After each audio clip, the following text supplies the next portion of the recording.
What is up, everyone? This is Multirose, and today I'm going to show you how to fix the Windows error code 0x80070035. So this is essentially a network share error that you get. So let's get right into this.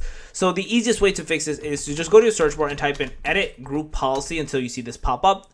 Once you have that popped up, you want to essentially open this up, and we're going to open up a few things inside of this. So we're going to open up Windows settings.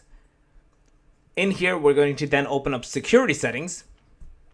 In here, you're going to open up local policies, and in here, you're going to open up security options. Again, there's a lot, or just click into security options, I should say. Once you've clicked into that, you're looking for something that says Microsoft Network Client. So we're going to look for Microsoft Network Client. So we're right here, and we're going to find the one that says digitally signed communications.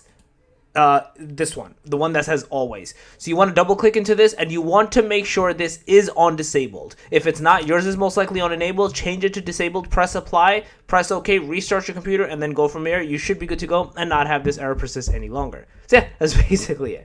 If you guys enjoyed this video, please thumbs up, make sure to subscribe, click that notification bell on that. Multirose out. Peace.